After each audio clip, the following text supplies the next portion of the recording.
दिल्ली के जंतर मंतर पर एक ऐसा आंदोलन चल रहा है जिसने पूरे देश का ध्यान अपनी ओर खींच लिया है। प्रसिद्ध इंजीनियर, शिक्षा सुधारक और पर्यावरण कार्यकर्ता सोनम वांगचुक पिछले 19 दिनों से अन्न का एक दाना तक नहीं खा पाए हैं। उनका वजन अब करीब 9 किलो घट चुका है। डॉक्टर लगातार चेतावनी दे रहे हैं कि अब उनकी सेहत बेहद नाजुक होती जा रही है। लेकिन सवाल ये है कि आखिर ऐसी कौन सी मांग है जिसके लिए सोनम वांगचुक अपनी जान तक जोखिम में डाल चुके हैं।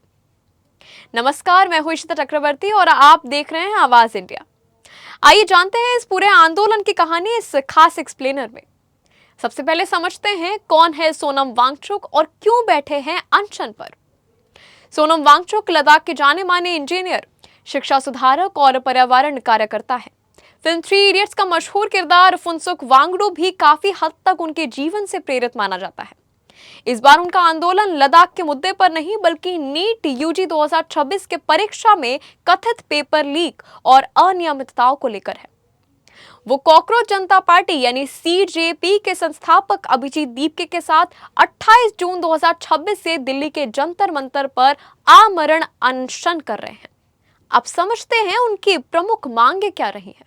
केंद्रीय शिक्षा मंत्री धर्मेंद्र प्रधान का इस्तीफा, नीट समेत राष्ट्रीय परीक्षाओं में पारदर्शी जांच, पेपर लीक मामले की निष्पक्ष जांच, छात्रों के लिए जवाबदेह परीक्षा व्यवस्था और परीक्षा प्रणाली में व्यापक सुधार।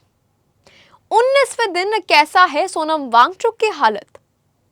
अनशन का आज 19वां दिन है और डॉक्टरों के अनुसार उनकी सेहत लगातार बिगड़ रही है। ताजा मेडिकल रिपोर्ट्स के मुताबिक अब तक करीब 9 किलो वजन कम हो चुका है उनका। वर्तमान वजन लगभग 56.9 किलोग्राम रह गया है। डॉक्टरों ने चेतावनी दी है कि अब शरीर तीसरे और सबसे गंभीर चरण में प्रवेश कर चुका है, जहां आंतरिक अंगों पर असर पड़ने का खतरा बढ़ जाता है। हालांकि सोनम वांगचुक का कहना है कि उनका शरीर कमजोर जरूर हुआ है, लेकिन उनका हौसला अभी भी मजबूत है। कोर्ट को क्यों करना पड़ा हस्तक्षेप, समझते हैं इसे। सोनम वांगचुक की बिगड़ती सेहत को देखते हुए दिल्ली हाईकोर्ट में एक याचिका दाखिल की गई है। याचिका में मांग की गई थी कि उन्हें तुरंत अस्पताल में भर्ती कराया जाए, जरूरत पड़े तो मेडिकल सहायता भी दी जाए, उनकी जान बचाने के लिए आवश्यक इलाज किया जाए। सुनवाई के दौरान दिल्ली हाईकोर्ट ने कहा, हर नागरिक का जीवन अमूल्य है। कोर्ट ने केंद्र सरकार और दिल्ली सरकार को निर्देश भी दिए हैं कि सोनम वांगचुक की रोजाना मेडिकल जांच की जाए, डॉक्टरों की सलाह के अनुसार जरूरत पड़ने पर तुरंत इलाज उपलब्ध कराया जाए। हालांकि फिलहाल कोर्ट ने जबरन फोर्स फीडिंग का आदेश नहीं दिया है। देखते हैं आंदोलन में कितने लोग शामिल हुए हैं अब तक। यह आंदोलन अब केवल सोनम वांगचुक तक सीमित नहीं रहा है। कॉकरोच जनता पार्टी यानी सीजेपी के संस्थापक अभिजीत दीपके आंदोलन का नेतृत्व कर रहे हैं।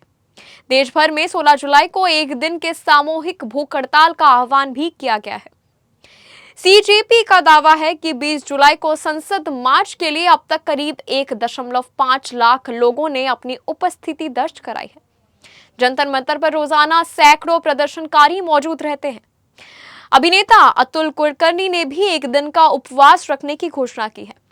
संगीतकार विशाल ददलानी, अभिनेता सयाजी शिंदे, कंटेंट क्रिएटर भुवन बाम और आशीष चंचलानी सहित कई सार्वजनिक हस्तियों ने समर्थन जताया है। अब आंदोलन पर एक बड़ा सियासी विवाद चल रहा है। सोनम वांगचुक और सीजेपी के इस आंदोलन ने अब राजनीतिक रंग भी ले लिया है। सोशल मीडिया पर कई तस्वीरें और वीडियो वायरल हो रही है जिनमें दावा किया गया है कि जानी मानी लेखिका और सामाजिक कार्यकर्ता अरुंधति रॉय जंतर मंतर पहुंचकर प्रदर्शन में शामिल हुई। उनके पहुंचने के बाद आंदोलन को लेकर राजनीतिक बहस और तेज हो गई है।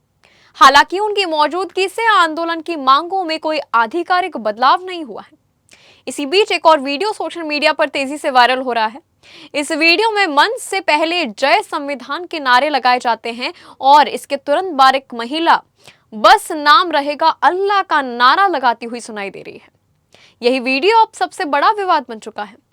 आलोचकों का आरोप है कि जो आंदोलन छात्रों और परीक्षा व्यवस्था के मुद्दे पर शुरू हुआ था, उसमें अब धार्मिक और राजनीतिक नारेबाजी हो रही है। उनका कहना है कि इससे आंदोलन का मूल उद्देश्य कमजोर पड़ सकता है। वहीं आंदोलन के समर्थकों का कहना है कि किसी व्यक्ति के मंच पर आने या किसी नारे के लग जाने से पूरे आंदोलन के उद्देश्य पर सवाल नहीं उठने चाहिए। उनका दावा है कि उनकी मुख्य मांगे अब भी शिक्षा व्यवस्था में सुधार, परीक्षा प्रणाली में पारदर्शिता और जवाबदेही से जुड़ा है। इन वायरल वीडियो और तस्वीरों को लेकर सोशल मीडिया पर लगातार बहस जारी है। हालांकि इन वीडियो के सभी दावों को स्वतंत्र पुष्टि नहीं की गई है और आंदोलन की ओर से भी हर वायरल वीडियो पर आधिकारिक प्रतिक्रिया नहीं सामने आई है। अब समझते हैं इस पूरे आंदोलन को लेकर सरकार का क्या कहना है। अभी तक केंद्र सरकार ने आंदोलन की मुख्य मांगों पर कोई औपचारिक घोषणा नहीं की है। हालांकि हाईकोर्ट में सरकार की ओर से सॉलिसिटर जनरल ने आश्वासन दिया है कि सरकारी डॉक्टर रोज स्वास्थ्य की निगरानी करेंगे। यदि डॉक्टर जरूरत समझेंगे तो तत्काल चिकित्सा सहायता उपलब्ध भी कराई जाएगी। तो आखिरकार 19 दिनों का अनशन, 9 किलो कम हुआ वजन, डॉक्टरों की चेतावनी, अदालत की चिंता और लाखों छात्रों के भविष्य से जुड़े सवाल। अब नजरें इस बात पर टिकी हुई है कि क्या सरकार प्रदर्शनकारियों से बातचीत करेगी, क्या उनकी मांगों पर कोई फैसला होगा और सबसे अहम, क्या सोनम वांगचुक अपनी जान जोखिम में डालकर शुरू किए गए इस आंदोलन को किसी सकारात्मक नतीजे तक पहुंचा सकेंगे, या ये संघर्ष और लंबा चलेगा। फिलहाल जंतर मंतर पर जारी ये अनशन देश में शिक्षा व्यवस्था, जवाबदेही और लोकतांत्रिक विरोध की नई बहस को जन्म दे चुका है। अब तक के लिए बस इतना ही। आप देखते रहिए आवाज इंडिया, सच्चाई की खोज।